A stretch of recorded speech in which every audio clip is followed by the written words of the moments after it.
Maka menurut saya nggak akan benar pendapat Khawarij atau pendapat Islam-Islam yang keras bahwa orang dosa besar itu keluar dari Islam. Karena ketika Allah mengatakan, kemudian aku pilihkan kitab ini, tak kasihkan orang-orang yang saya pilih. Itu diantara yang pertama adalah meskipun mereka sebagian tetap zalim. Artinya tetap zalim itu tidak menjadi dia keluar dari status Islam. Paham ya? Sekarang saya tanya, yang dikatakan warga Indonesia itu siapa? Ya siapapun yang bergeografis di Indonesia, lahir sebagai akte Indonesia, ya orang Indonesia. Kemudian ada yang penjahat, ada yang maling, kita penjara. Apa dia keluar dari kebangsaan Indonesia? Enggak kan? Sama ketika orang Islam menjadi zina dan fase koruptor, keluar dari Islam enggak? Enggak. Karena Allah tetap bilang famin. Apa?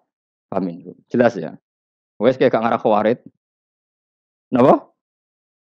Kalau Khawarij cara berpikir itu ekstrim. Setiap dosa besar itu mengeluarkan orang dari status Islam. Oh, itu bahaya sekali. Karena nanti kalau itu iya, kita akan kehilangan banyak orang nopo Islam. Makanya Nabi nanti ngendikan, saya berharap yang nanti masuk surga dari umatku itu separuh, 2/3. Itu kata ulama-ulama. Kalau kita pakai mazhab Khawarij, orang Islam itu tidak sampai 1/3. Karena banyak yang keluar dari Islam. Duwe keris gak Islam, duwe akeh ra Islam. Nglakoni jimat gak Islam, nyekel patok gak Islam, dosa gede gak Islam, korupsi gak Islam. Terlalu banyak yang kita usir dari Islam. Lalu kita ngusir atas nama apa? Coba. Kalau atas nama Tuhan kamu tidak Tuhan. Atas nama wakil Tuhan, Tuhan tidak pernah mewakilkan ke Anda. Orang-orang mandate. Yang kita tahu dari Quran ya ayat ini, tsumma awrasnal kitabal ladzina nastofaina min ibadina. Kemudian kitab ini tak kasihkan orang-orang yang saya pilih, dan orang yang saya pilih itu faminhum zalimul li nafsi. Dan sebagian dari itu adalah orang zalim, dan itu jelas bagian dari itu. Artinya keluar apa masuk? Keluar apa masuk? Masuk. Meskipun ya yang zalim tetap berstatus zalim, kayak warga Indonesia, ini semua warga Indonesia. Paham ya? Yang maling ya tetap warga Indonesia, meskipun ya tetap maling. Jelas ya? Tenan ora gitu. Makanya ahli sunnah itu pendapatnya falam nukafir mu'minan bil wisri. Kita tidak akan mengkafirkan orang mukmin hanya karena melakukan dosa. Kenapa ya? Karena Allah bilang faminhum setengah sangking itu masuk bagian. Dan itu luar biasanya Allah disebut istofaina. Tetap orang-orang pilihan. Maka ini penting saya utarakan supaya kita ini tidak sok-sokan. Terus yang zalimul nafsi pun potensi dimaafkan sama Allah. Asal dia tobat, dan tobat itu sama Allah nggak ada batasnya. Malam yuhur kiri sampai apa? Nafas apa? Terakhir. Dan kadang orang itu sebetulnya nggak niat tobat, cuma ada perilaku tertentu sehingga dadian Allah itu simpati. Itu juga banyak yang diterima tobatnya Allah. Makanya kata ulama-ulama itu, istighfar itu tidak syarat diampuni. Yang menjadi orang terampuni itu kehendak Allah. Istighfar itu bagian kecil dari syarat-syarat itu. Tapi bisa saja orang tanpa istighfar tapi diampuni Allah. Misalnya Allah dawuh wa yaghfiru ma duna dzalika limay yasha. Itu bukan limay yastaghfir tapi limay yasha. Contoh masyhur kan, kamu pernah dengar kan, ada orang nakal itu mau misah itu ya kira-kira lonte atau apalah. Dia datang pulang ketika melihat anjing ngeleti pasir, dia berpikir ini kehausan kayak saya. Kemudian dia turun ke sungai memberi minum anjing itu, kemudian Allah memaafkan dia karena itu. Pas itu di semua hadis riwayatnya dia tidak pernah istighfar. Telah punya perilaku yang menjadikan dia diampun. Banyak enggak seperti itu? Banyak, makanya wa yaghfiru ma duna dzalika limayasa. Mayasa itu ya yang digedaki Allah. Bisa saja kalian ini sering istighfar tapi enggak dimaafkan Allah. Tapi delala punya satu perilaku yang cara Allah itu penting, kemudian dimaafkan. Kayak Saharatu Fir'aun itu dia enggak pernah istighfar, tukang sihir Fir'aun. Dia diampuni Allah, dikasih iman tuh gara-gara jadi wong Jogja. Wis ngono tok. Jadi pas mau duel adu sihir.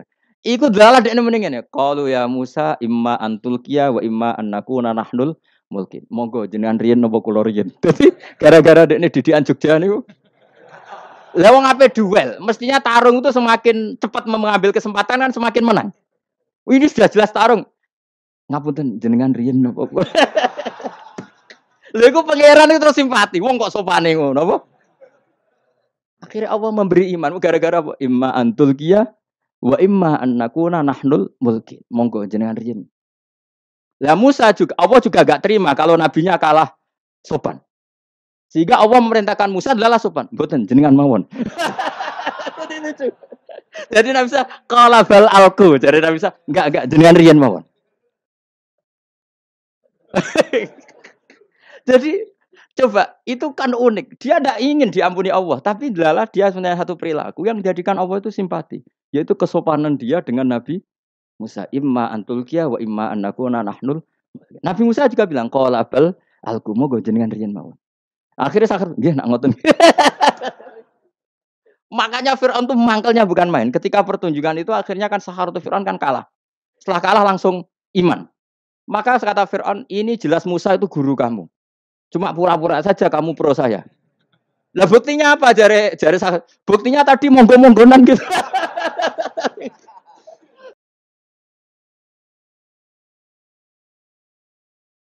Makanya Fir'aun bilang innahu lakabirukumul ladzi 'allamakumus sihr. Wah, itu mesti Musa itu gurumu.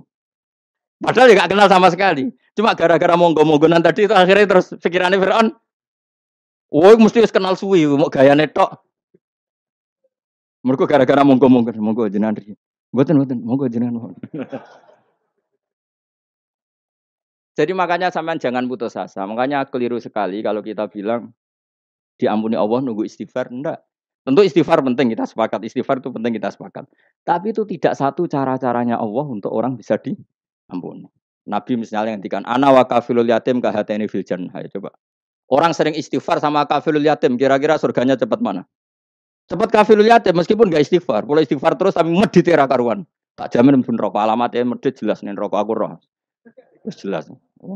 Al-bakhil itu koribun minanar. Jelas alamatnya deket-deket situ lah. Paham ya? Wes jelas as-sakhi koribun minallah, koribun minannas, baidun minan nar. Nah al-bakhil baidun minallah, baidun minal jannah, koribun minan nar. Jadi yang medit itu ya deket-deket situ alamatnya sudah jelas deket-deket neraka. Ana wa kafilul yatim kahataini fil. Berapa? Apa semua yang dimaafkan Allah Nabi nyebut syaratnya istighfar? Kebanyakan malah enggak. Orang alim misalnya. Makanya orang alim kalau jarang istighfar kamu enggak usah iri. Orang alim tuh mulang tok. Itu langit bumi mintakan ampun. Wa innal alima lastaghfiru lahu man fis samawati wa man fil ard. Hatta khitan fil bahr. Orang alim itu otomatis dimintakan maaf oleh langit dan bumi sampai iwak ning laut. Mulane jendur aku sebab jarang istighfar. Aku sing istighfar isa akeh sembrono. Langit bumi no. Mulane kula nu jarang istighfar bukan karena saya sombong, memanfaatkan istighfar mereka, no? Dan saya yakin itu lebih mandi timbang istighfar saya. Ngon koman fi samawati nglebokno Jibril, Mikail, orang-orang keren, no? Makhluk-makhluk no? Keren. Saya baru cari hadis yang wa innal muta'allim sing ijek belajar tapi belum ketemu. Nanti kalau ketemu tak kasih tahu apa? Karena hadisnya yang saya baca masih wa innal alim apa? Orang alim jadi agak ketat. Nah, nanti kalau sudah ketemu wa innal muta'allima. Nanti dicari. Tapi pasti palsu kalau ada itu. Karena semua tagnya itu apa? Alim. Atau ya kamu alim dibanding yang di bawahnya. Ya semoga itu masuk apa? Jadi dibanding orang Papua kan harus alim. Saya ulang lagi ya, ini penting sekali. Jadi latihlah jangan punya gerakan takfiri orang lain dianggap kafir, orang lain dianggap kafir karena Allah tidak pernah mengusir hambanya. Meskipun apapun salah najiyah, kata Allah tetap faminhum. Apa? Faminhum. Hum itu rujuknya ke yang depan. Jadi termasuk orang-orang yang saya pilih adalah faminhum zolimul linafsi. Tetap dia di arena itu. Nisbatnya Islam ya tetap di area Islam itu. Meskipun yang ya kayak warga Indonesia coba. Warga Indonesia itu siapa? Yang terlahir di Indonesia dan berKTP berkartu keluarga Indonesia sudah. Nanti tentu yang bajingan tetap bajingan, yang koruptor tetap koruptor. Tapi menjadi warga Indonesia atau keluar dari warga Indonesia? Tetap warga Indonesia. Kira-kira seperti itulah analoginya. Tetap istofaina, tapi tetap berstatus faminhum dhalim. Tapi rujuknya kan tetap faminhum ikut setengah sangking alladzina tofain. Mulane ngaji sing tenanan. Kowe ora usah anut khawarit. Khawarit itu apa? Ngamukan. Jadi sidik wong liya salah itu apa-apaan. Loh saya juga mangkel be wong dolim. Semua orang soleh mangkel be wong dolim. Tapi ya dihukum saja. Misalnya dalam Islam ada kisos, ada khat. Ada hadul qadzaf, hadus sariko, ya hukuman saja, tapi hukuman itu tidak bisa menghilangkan status. Ya sama seperti manusia tetap manusia, meskipun apapun dia ya manusia. Ya tadi misalnya manusia itu siapa? Ya manusia itu ya manusia. Terus kamu bikin orang yang standar ideal manusia adalah yang berperilaku baik, yang nggak pernah salah. Kemudian kalau Zaid itu maling berarti tidak manusia. Terus barangnya apa? Ketek. Tidak bisa. Makanya kembali lagi dinul aja. Kamu bikin definisi manusia itu tidak usah seangkuh itu. Manusia seperti ini manusia ya sudah. Maling ya manusia, orang soleh ya manusia, orang sedengan ya manusia. Lelaki itu apa? Yang punya alat kelamin penis itu lelaki, titik sudah. Sehingga nanti warisannya ya dia lelaki. Sholatnya dia bergaya. Kamu tidak usah bilang gini, lelaki adalah yang cakap memimpin, yang maco, yang kuat. Jika kalau tidak seperti itu namanya perempuan. Terus kamu membolehkan yang seperti ini jadi makmumnya perempuan. Imamnya perempuan sing maco. Kacau enggak kalau agama nuruti logika-logika itu? Enggak, jawab aja. Kacau. Lalu lucunya sekarang banyak kecerdasan yang mengarah ke sana. Makanya agama ini jadi kacau. Karena sudah ada dinul ajais. Agama ini agama ummi. Ya agama ini agama ummi. Kata Allah, huwaladzi ba'atsa fil ummiyin. Ummiyin itu lugu itu polos. Jadi kalau orang polos misalnya gini. Ini apa? Kira-kira kalau jawab orang polos ini. Jam. Bagus kan jam? Jam. Jam untuk apa? Penunjuk waktu. Ya sudah seperti itu. Tapi kalau orang engkek. Ini itu apa jam? Itu barang murahan. Bulat kan oleh jawab. Ono numpak mobil carry itu apa? Itu black melaku. Yang mobil itu Alphard. Jadi kacau. Enggak boleh agama dibawa ke sana. Apa? Agama di sana dibawa ke sana. Nah itu madzhabnya ahli sunnah apa? Wal jamaah. Ketika Rasulullah ngendikan la yu'minu ahadukum hatta yuhibba li akhi, ora kok diarti ini ora iman. Sehingga yang menyala itu tidak iman, tidak seperti itu cara mengartikan ahli sunnah wal jamaah. Karena status itu tidak pernah hilang. Yang hilang hanya kesempurnaannya. Paham ya? Kesempurnaan kita jadi manusia hilang karena kita maling, karena jadi koruptor. Tapi tetap kita manusia. Kesempurnaan kita sebagai orang mukmin hilang kalau kita fasik. Tapi kita tetap mukmin. Paham ya? Makanya setiap hadis gitu kata ahli sunnah la yu'minu imanan kamilan. Wis dong ya. Dong. Dong.